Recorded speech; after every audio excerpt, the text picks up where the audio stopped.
What it do, fam? You're listening to the Urban Sports Team. I'm Wole, and welcome to our Baltimore Ravens recap show. I'm joined by one of the coolest folks in the game, one of the best Baltimore Ravens reporters out there. We're talking about Bowie TV's Ravens beat reporter Carita Parks.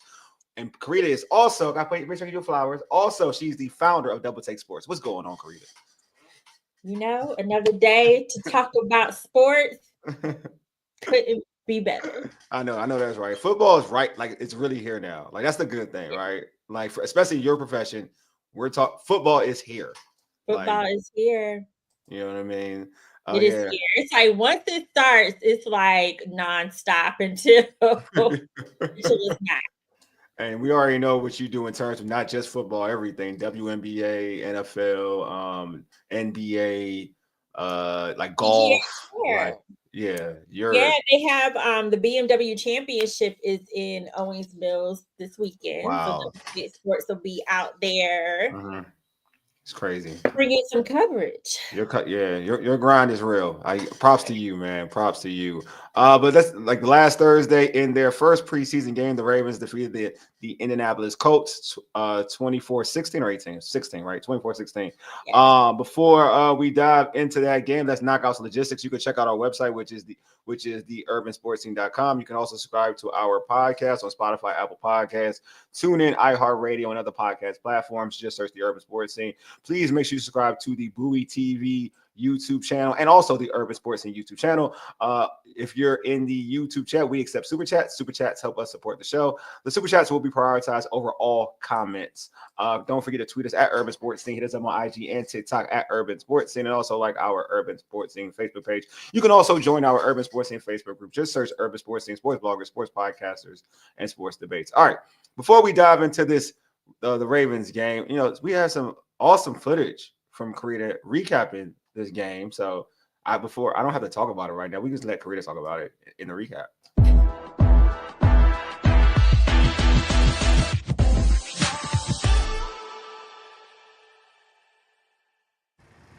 This is Carita Parks with Bowie TV at M&T Bank Stadium, where the Baltimore Ravens just wrapped up their first preseason game of the year with a 24-16 victory over the Indianapolis Colts. As anticipated, in a preseason game, there's going to be some good and there's going to be some bad. But there were a lot of positives tonight for the Baltimore Ravens, starting with the return game. Last year, special teams had such a question mark, but today, LaJohntay Wester, he had such a great game, especially as a returner. He had one long return where he bounced off a couple of his teammates, but still made it happen. He went up the sideline for 17 yards. Shortly after that, he returned it 80-plus yards for a touchdown. Wester had a lot of emotion, so I asked him about that, and he said most of it stems from feeling like he's been overlooked most of his life. LaJohntay, there was a lot of emotion from you on the sideline. Kind of saw the hunger in your eyes. What was going on there for you in that moment? Man, I've been overlooked all my life in that game, since I was 6 years old. I was still making plays. So for me to be able to overcome all of that and get here and be able to get my first NFL touchdown in a game like this, it was amazing. It was just a whole lot of built-up emotion and anger and frustration and crying, all of that. I just let it loose tonight. It's safe to say he's got everyone's attention now. Also, it was good to see Keaton Mitchell. I've been saying that he is looking good in camp. He looked great at the stadium practice, and that translated over to the Colts game. He was responsible for one of the Ravens' touchdowns. Afterwards, Mitchell said that he's feeling more confident and just feeling more like himself. I feel good. Just coming back from strength and conditioning, OTAs, camp, feel a lot better, a lot more confident. So just being more confident in myself and trusting my knee that it's stronger and it can do what I needed to do. The Ravens should come out of this preseason game also feeling good about their backup defense. The defensive line played fairly well, and Mike Green. We saw him coming off the edge, pressuring the quarterback. So he is as advertised. Mike said that it felt good being out there. Going out here, just being able to be physical and just compete. It was great. We had guys flying around, we had guys making plays. You know, of course, there's going to be some things that we have to clean up, but overall, I think it was great. Someone who was also in the mix with Green was Adisa Isaac. Adisa, he was drafted last year by the Ravens, but injuries kept him from seeing much of the field. But today, he was out there. He was all over the place. He's looking healthy. And he said this is really just a start for him. It's pretty rewarding. I feel like I said, just putting in the work and it finally showing. It's definitely kind of, a load off my back, but, it's just a start. I keep stacking. From the secondary, I want to note Jalen Armour Davis had a really great game. He was making plays, but TJ Tampa, I really just want to focus on him because he's another young guy who was drafted last year. Injuries also held him out. He played the entirety of this game, especially since Bilal Kone got injured, which we'll get into a little more in just a few minutes. But TJ Tampa, he said that it's good for him to get the reps that he got tonight. But TJ, how did it feel being out there today? You played the entire game, especially being that last year you were battling injuries and you get a lot of playing time. I would just say it's good to be back, just back on the field, getting a lot of reps, knowing that I need them, knowing that I was hurt all of last year, getting the good reps in this year. It's going to do a lot for me, and I'm just ready to keep moving. Someone else I was watching tonight was Tyler Loop. He did an overall good job. He did miss one field goal. Coach Harbaugh said he stubbed his toe a little bit in the grass on that particular kick, but then he followed it up with a long 50-plus yarder after that. So he's showing some consistency now. He'll need to continue to get more consistent, which is something that the coaches are working with him on, but he has the rest of the preseason to continue to show what he can bring to the table. Now, as I mentioned, on the downside, there was one major injury tonight. That was Bilal Kone. He tore a ligament in his knee. He went down in the end zone. He was carted off in an air cast. And Coach Harbaugh did confirm that he will miss the entire season. Now, on the negative side, for me, I have to point out the passing game. At this particular moment, I am concerned about the backup quarterback position. You don't want to have to see your backup quarterback. We want Lamar Jackson to stay healthy. But at the end of the day, if it does come down to the Ravens having to rely on a backup, I just didn't see enough from Devin Leary or Cooper Rush, to be quite honest. So that's something that I'm going to continue to watch as the preseason goes forward. Tonight, only 59 passing yards. The passing game was essentially non-existent. And Coach Harbaugh, he did recognize that that was a problem tonight. How many passing yards do we have? It was 59. 59? Is an NFL preseason game ever been more than 59 passing? Why don't you have that number? John, we'd like to pass for more than 59. This is Carita Parks. That has been your Ravens rundown. Be sure to follow us for all your Ravens content at Bowie TV Sports. And we'll see you next week at training camp.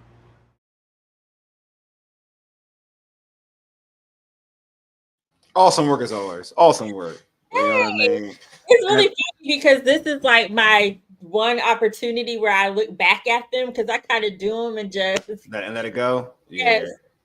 Yeah, man. It's always good. It's hard work. You set it up. You set it up for yourself, right? You do that all yourself, right? Mm-hmm. Well, the on field work. All field work. Yeah. Yeah, we do have our video production. Yeah. Well, I'm just talking about just doing that, you're the videographer, everything. Like, yeah, that's tough. That is tough. I won't even hold you. That is tough. Appreciate what I do out there, guys. Yeah, please appreciate it. You know what I mean? When you're a one-person shop trying to get things situated on the field, when you're trying to get all interviews, you're trying to create thoughts. You're the reporter, you're the videographer. It is so much work. Everything. So basically, shout out to you, man. Real talk. And also rundown. I'll make sure Ravens rundown. I like to be correct when I say certain things. Ravens rundown. And you can catch that all that type of content on the Bowie TV YouTube channel. Carita stuff is all over, man. One of the video content that I saw on there was kind of dope. And you kind of referenced him in terms of the rookie from Colorado, LeJohntay Wester. Obviously he had a big play, but I do like how, and you interviewed him, and folks, check that out. That one-on-one interview was dope. So check that out. But you mentioned it. He had an 87-yard punt return touchdown, giving the Ravens a 14-3 lead at the time. First off, I'll ask this. I wanted you to talk about your interview with him, because when he said that even, when you spoke to him after the game, how he felt underlooked even at 6 years old, but you could see the emotion in it, in him right there, right? Even there, you can see the emotion. Can you just talk about like what that meant to him from your conversation with him, with your one-on-one interview? What that touchdown meant to him? Oh, yes. Yeah. So, like I said, you could just tell. First of all, like at this point in time, you don't know the new guys. You don't know them very well. You're kind of getting to know them, especially someone drafted in the 6th round. Definitely see his work at Colorado, so know what he's capable of. But those guys, you're kind of getting to know them on the NFL level and what they bring to the table. So I think like LeJohntay really showed that he's hungry. And like he said in the interview and also after the game, he was out there being aggressive. Yeah. But as far as being overlooked, we talked about that a little bit in our interview. And he said that he always had the talent, but it was more so his size and things like that as to why he was overlooked. But he said he never lost confidence. He was just talking about how his parents are two very confident individuals. So he never lost the confidence. And he said he'll have a chip on his shoulder until he hangs up the cleat. Yeah.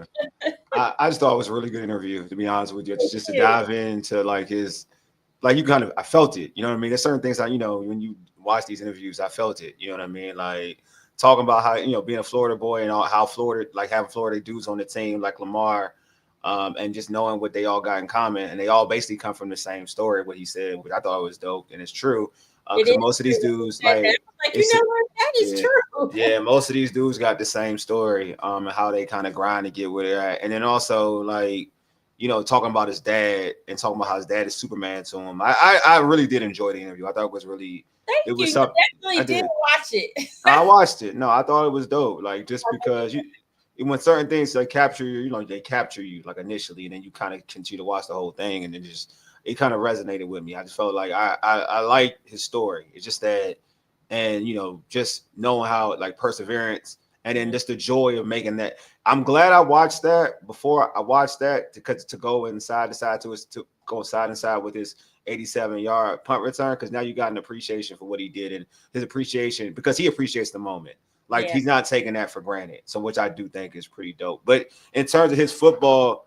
And you did a great job with your questioning. So I just wanted to put that out there too as well. Thank you. I really wanted to get to know him better, and I wanted the fans to get to know him better. I knew parts of his story, which you could kind of tell, but I wanted to dig a little deeper into just who he is. I think he's going to be a good player for this team. Yeah, I didn't like the music stuff. You already lost me on that because I don't know young people's music like they Kodak. I know him. I mean, Kodak Black, I know because I don't know, baby. I know him, but I don't really. Baby, right? But the Future, but his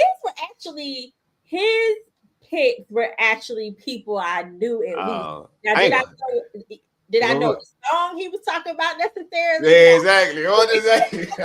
I know the people. I don't be listening to the song. I don't be listening to the song. Right. I'm telling folks I'm starting to age myself out. You know what I mean? And I feel like in the rap game, I was with it, but now I feel like I'm starting to age myself out. But like to that, but talking about that play itself though, like it's a big special teams play. The Ravens hardball has always been synonymous with special teams.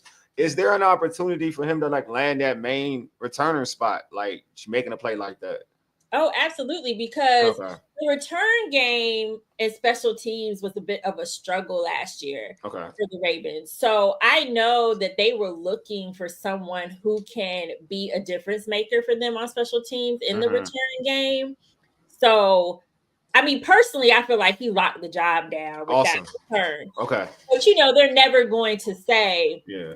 yeah, but no one has, I mean, everyone that's back there now, if I can recall, Keaton Mitchell, Yeah. Ty Wallace, Rasheen Ali was back there. He had a good one too. Yeah. They all had some good runs, but we saw most of what they could do last year.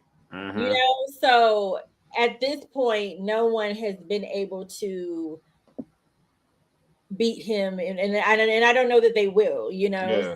So. Yeah, I'm rooting for him. I ain't gonna lie. From that interview, I'm definitely rooting for him. Yeah. He's like the kid I root for now. It Yeah, just it is what it is. right. And Yeah. like I said, just from when he made that touchdown and I saw him on the sideline, I was like, there's more there that I want to find out about. Yeah. And he's definitely hungry, and I think he's the type of guy. It's always those guys who feel like they have something to prove. Of course. That ends up, excelling. Yeah. I just feel like, folks, if you haven't, go to the Bowie TV YouTube channel and check out that interview. It's dope. I mean, Wester's, you can feel it. If you listen to him, you can feel it. I think it's a great interview. So just make sure you go check it out. All right. Speaking of, you mentioned Mitchell, and you mentioned him, in the rundown. He had a great game, 68 rushing yards on 9 carries, a touchdown. He looked decisive, looked powerful, looked like he can do some things. What do you think his role? What do you foresee his role being with when you already have a Derrick Henry, King Henry? What do you feel like his role could be on this team? Well, yes, with Derrick Henry and even Justice Hill at this point. Justice Hill too. Yes, Justice Hill as well. It's going to be hard to get as many touches as he probably did his rookie year because there was no Derrick Henry at that time. However, it was always envisioned for that running back position to be the three-headed monster, right? Okay. So I feel like they'll find a way to incorporate Keaton more into the game plan now. Last year, to me, he looked fine, but I think he was still like when you're coming back from an ACL injury like that, it takes some time to mentally feel confident, to just really get back into the flow.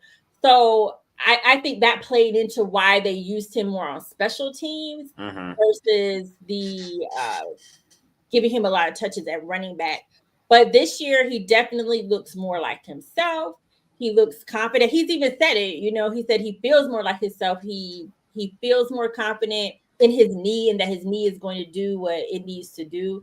So I think he's just another weapon for the Ravens. If you really think about the running back position, Derrick Henry, Justice Hill, Keaton Mitchell, all bring something different to the table. But I believe that could be capitalized on. Yeah, I'm listening. My bad. So I was listening to one of I was listening to your video. It's your video when you pulled up. Sorry, my fault. I stay hip. I stay hip to it. But yeah, I do like. But yeah, I just feel like he's been effective when he's gotten the opportunity, right? But it's so hard because, again, the Ravens have a situation where you have King Henry as a guy who, when we've seen that, gets to get 20. Or touches to be effective. Like we saw that last year. Exactly. He has to at least get 20 plus. Because it affects winning. What he does. Right, exactly. Because it affects winning. And then you got Hill, who's just such a dynamic back too as your backup. So where are your touches? Where do your touches come after that? I feel like they will still use Keaton on special teams. Yeah, definitely. To be honest. So it'll be a little bit of a tougher battle at the running back, but I think they'll draw up some plays for him, and I think that they can be whatever they draw up can probably be effective because all eyes are going to be on Derrick Henry, Justice Hill, so it'll be probably a little bit more limited. However, I think it's just good to have Keaton as a weapon. Oh, I agree. And also, you play it. That's a sport that, it is what it is. It's a sport that folks can go down. and get hurt. So you just he's also a safety valve just in case somebody goes down. Either it could be like it could be something petty for like an injury that may have your star guns like your running backs out for like a week or two, and then you can. Or if you're getting close to the playoffs and that too, start preserving Derrick Henry, preserving Justice Hill, that gives Keaton opportunities to have more touches too. Very true. So it's just to your point. I just feel like, because he's a guy with talent, and you want to keep that guy, like especially a third running back like that on your squad. So I'm with you. Like he's still, I think making the team is it's going to happen. That's not a thing. Oh, yeah, for sure. I think Rasheen Ali is probably the one more on the bubble, maybe a practice squad guy or something, or they could keep him on special teams. Maybe. Sure, definitely. So out of it's the first game. It was the first game of preseason, but who do you feel helped themselves the most on Thursday? That's a tough question in the sense because I feel like I could think of multiple people, right? Of course, yeah. Which is probably really good. Jumping out at me immediately, which I kind of mentioned in my video, but Jalen Armour-Davis, he's a guy who's been on the team for a while, but he's battled injuries. The cornerback position is now not as deep as it was because you have the injury to Bilal Kone. Yeah. Robert Longerbeam, I think his name is. He's on injured reserve as well now. And then Jair Alexander, they say he's okay, but we haven't seen him a couple of days in camp. I mean, as the season progresses, I'm just saying, you just don't know. And that's a position the Ravens struggle with. So they need as many healthy corners on the roster as they can have. So I feel like Jalen Armour-Davis, he has some good plays. TJ Tampa had good plays. And I think he's helping himself in the sense of, I'll also add Adiza Isaac to that, which is different position. But they were both drafted by the Ravens last year. Both were very limited because of injuries. So I think them being able to come out and show what they're capable of is helpful at this point because they're healthy and they're looking good. So they come to mind. Mike Green. I don't know how much Mike Green needs to help himself per se, but I think that seeing what he is able to do exactly can make people feel good. Yeah, makes people feel good, and he showed that he can pressure the quarterback. I mean, he disrupted a play that almost resulted, or it either did or almost. I can't remember. At this point, interception. I think he did. I know you're talking about the. I think he did. Yeah. So, but I'll also add David Ojabo. I was waiting on that one. That's what I was waiting on. But go ahead. Yeah, I was broken my mind to remember.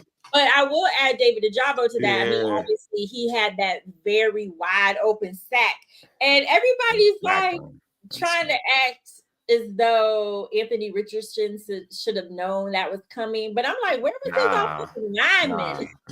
It was running back. The running back didn't chip him. That was his fault. The running back was supposed to chip. Well, whatever. Somebody missed the block. He missed the block. He's supposed to, when he goes out on the flat, he's supposed to chip him. He didn't chip him to slow him down. So he had a free run at the quarterback, and that's what happened. Okay. That was nothing. That was not Anthony Richardson's fault. That was running. And I'm not the biggest Anthony Richardson fan in terms of as a quarterback, and it's not personal, but just like as a skill set. Yeah. But that was not his fault. Like you folks can blame Anthony Richardson on other stuff as playing the quarterback position. That wasn't it. That wasn't it.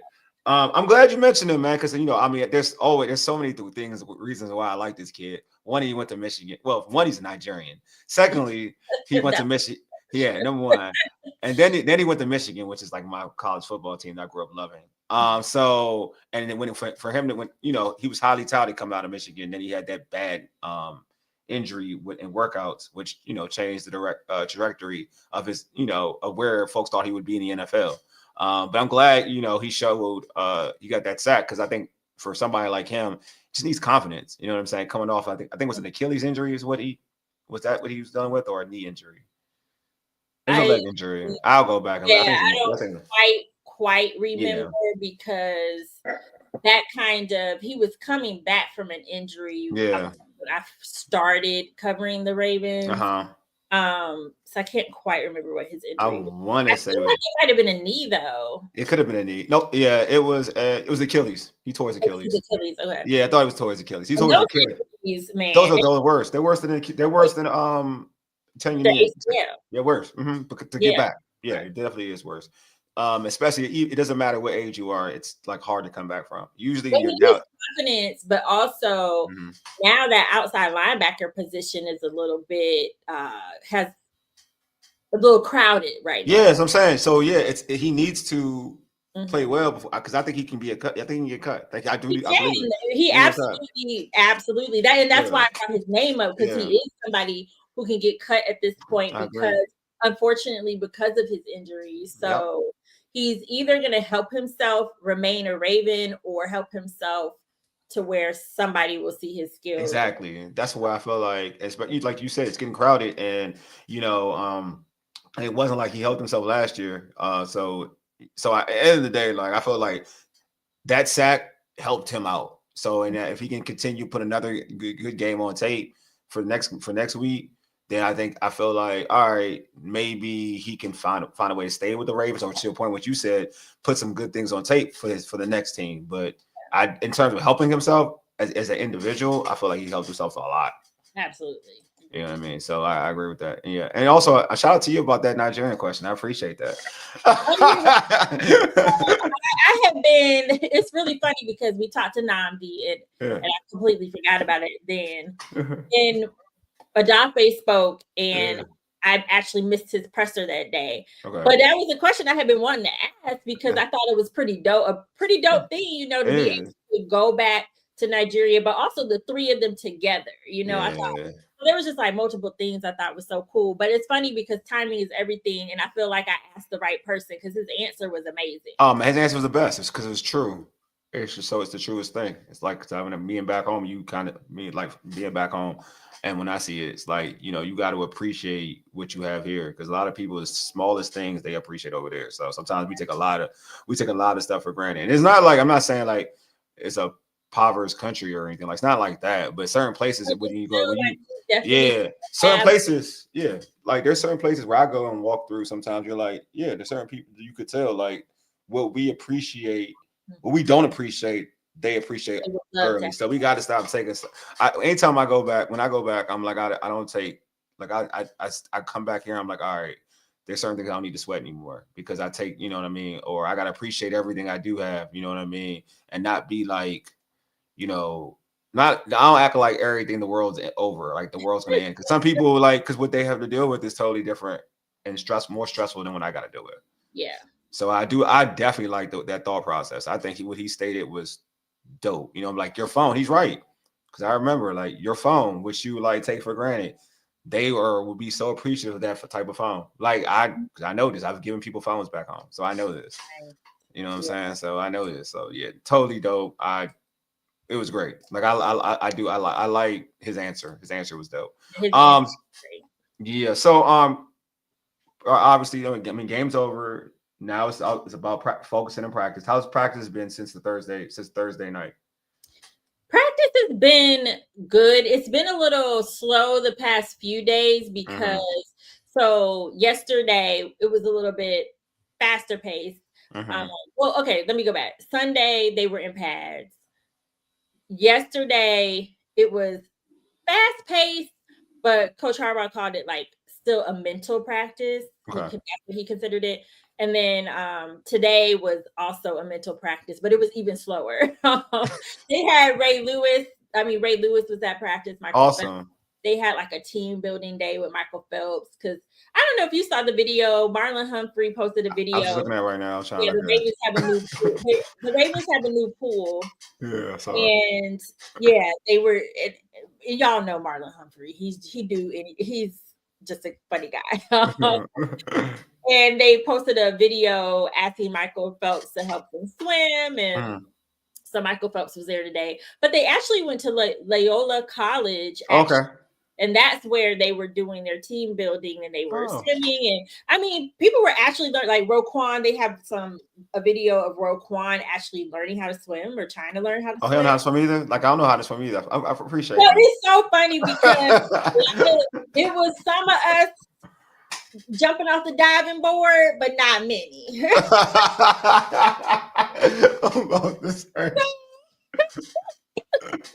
I mean, hey, you know. Yeah, I feel you. I feel you. Like, I feel you. That's what's up, man. I feel like I'm glad I'm not like the only, like, every time when I tell folks I can't swim, and then folks like, you don't know how to swim? I'm like, no, I don't know how to swim. Stop. I didn't told you I know how to swim. Yeah. And every time so I feel good when an athlete says he don't know. When you tell me an athlete is trying to learn how to swim, I feel good about my life.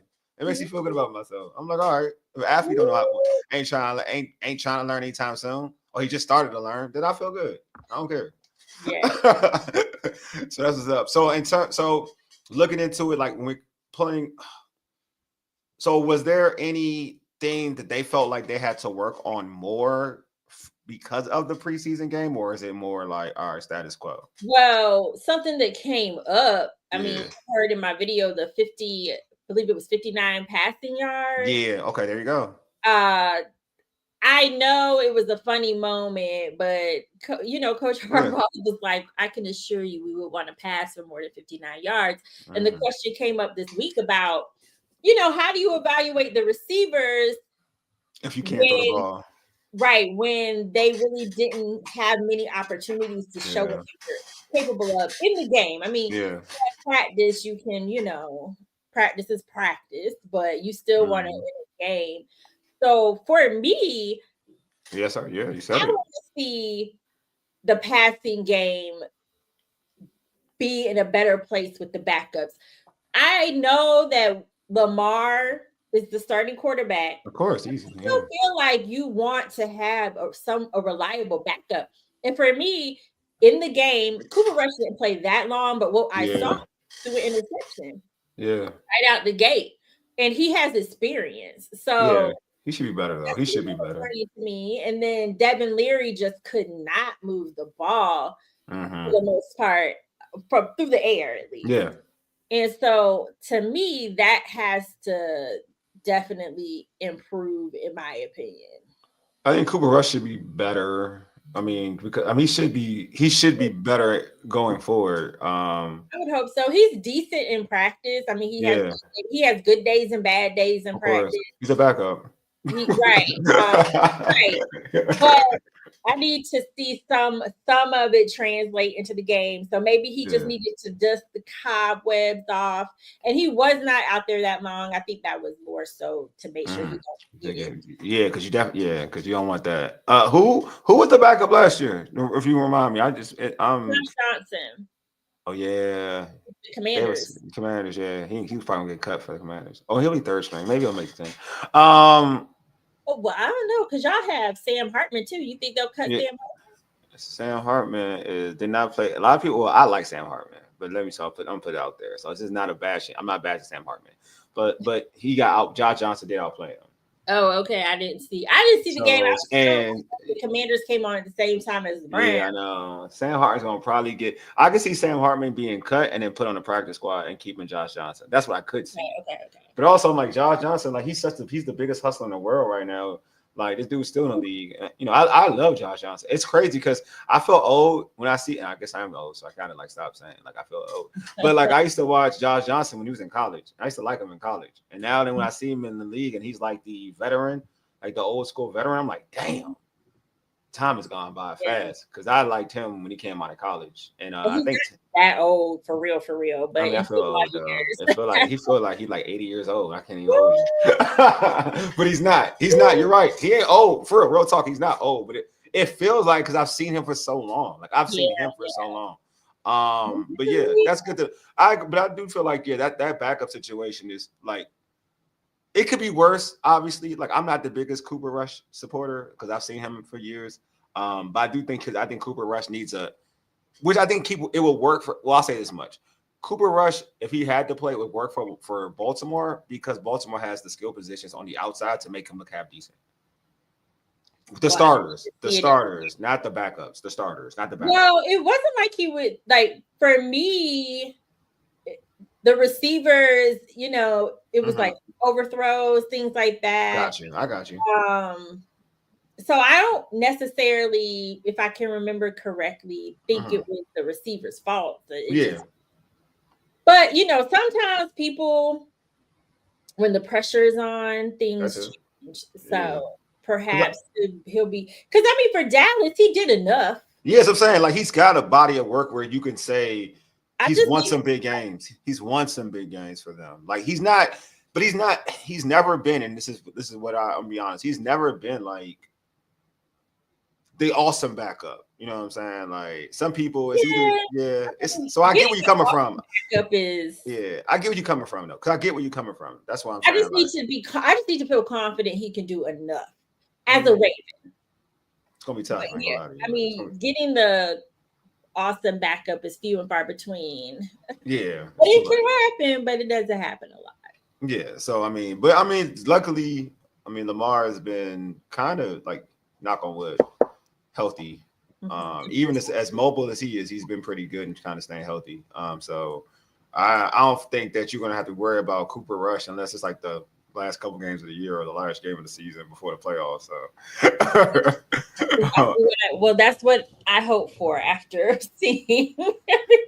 Is there a question? Are they? And I'm gonna ask because we're gonna have you on the the preview show, but you can answer? Yeah, definitely answer this right now. Like, are they planning to play like their starters in the next preseason game? Have they talked about it? Yes, they confirmed, but I doubt it very seriously. Really? Okay, I'm definitely going to ask you again. He has not played his starters in the preseason for years at this point. Oh, really? And then since I've been on, they have not played in the preseason. Wow. Okay. I forget when it was. Someone mentioned that this was before my time that J.K. Dobbins, he got that bad injury in the preseason. Oh, did he? Oh, maybe. Okay, that makes sense. So my understanding is since that injury, Coach Harbaugh's been more reserved playing. Got you. Did not. Good to know. Good to know. Did not know that. Oh, okay. Well, because I was like, all right, well, are they gonna play? Through even before I got there, he hasn't played the starters in the preseason. So that's why, like, the first game sometimes can be a little, what do you want to call it, sloppy, because they haven't, besides practice, they hadn't really played in the game together yet. Got you. So all right, I'm going to ask you this before we end the show. Obviously, controversy, Tucker's not here on the squad anymore. But how's the kicking game? How has it been looking from what you've seen in training camp to that preseason game? Yeah, so it's been, I would say, good enough. That's what I would say, good enough. So Tyler Loop, he, for the most part, he makes a lot of kicks, but then he misses some too. Okay. And I think it's to be expected. But he's made some long ones in the he made every kick at the stadium practice, and they took him all the way back to at least a 60, I think. Okay. He made a 50, don't quote me, it was like a 52, I think it was a 52-yarder in the preseason game. Okay. He missed one previous to that, but Coach Harbaugh said that he stubbed his toe. Yeah, he's concerned about it because he knows what happened. But I'll say this. I feel like they found someone who should be able to do well throughout the season. Okay. I think when you're coming off of someone like Justin Tucker, it's going to be tough. Like, where, last year he was up and down. Yeah, last year, yeah, but like the resume itself. In general, when you're coming off of someone who just, for the most part, it's like, yeah, he got that. Yeah. It's still gonna be an upward slope for him. Yes. But the special teams coach, he's out there. They're committed to making sure that he's definitely someone, in my opinion, who I think in the long term will be a good kicker for the team. He's just gotta, go through the rookie year. And unfortunately, he's coming behind Justin Tucker. But I will say this too. I feel like he's a confident young man. That's awesome. That's And dope. so I don't think that, and I say that now, it's still early. No, that's fair.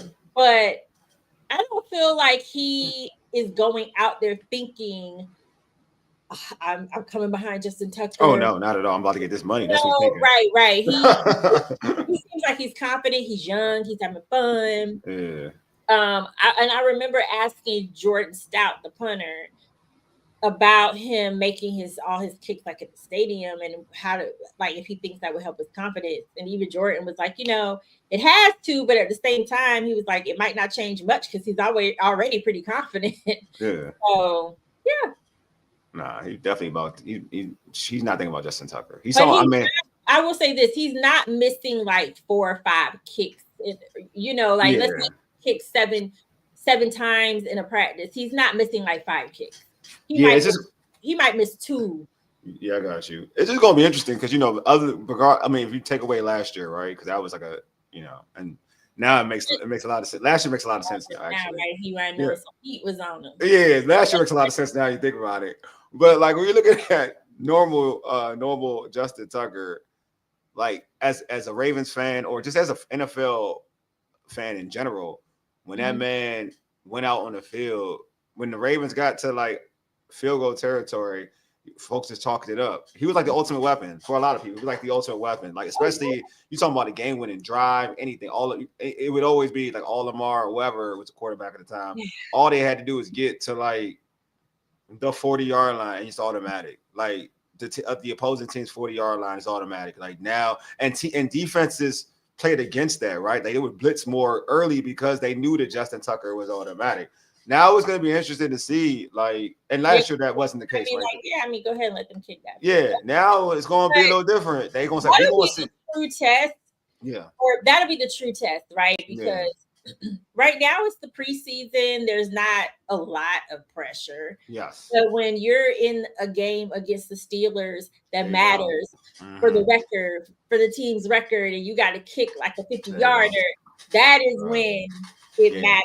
Yeah. So we will see how he delivers in those kind of situations. Yeah, that's going to be his welcome to the NFL moment. And I'm hoping he's successful in that because it's going to be welcome to the NFL game 1. Buffalo Bills. Facts. Yeah, every point counts. You're right. I mean, they start with the Bills. I don't think I can't remember the Browns in the second game, but the Browns are like up there, second or third. The Rams. I mean, the Ravens' schedule starts with a bang. Yes. So, yeah. No, it's tough. It definitely is tough. So I'm gonna be paying attention to that kicker because I really am. And I'm typically not a kicker person, but I'm gonna pay attention to the kicker. All right, well, Carita, go ahead. I'll say that. Yes, potential. I'll take your word for it. I trust you. I'll take your word for it. Carita, I always appreciate you being on. Thanks for being on the pod. How can folks hit you up on social media? How can they catch your awesome content on all platforms, not just the Bowie TV? Make sure you follow me on all platforms at Carita C. Parks. You can also follow at Bowie TV Sports for all of my Ravens content. They also cover the Commanders. And you can follow Double Take Sports at DBL Take Sports on all platforms for all of your Mystics, Wizards coverage. Like I said, we'll be out at the BMW Championship this weekend. So follow us there too. Dope. Hey, Carita, thanks for being on. And folks, thank you for pulling up to this podcast, pulling up to this Bowie TV Urban Sports Scene Ravens recap. Yes. Appreciate y'all for pulling up, man. Y'all are true MVPs. Anyway, you've been listening to the Urban Sports Scene. For Aegis, Ayedek, Adusis, we are out. Peace.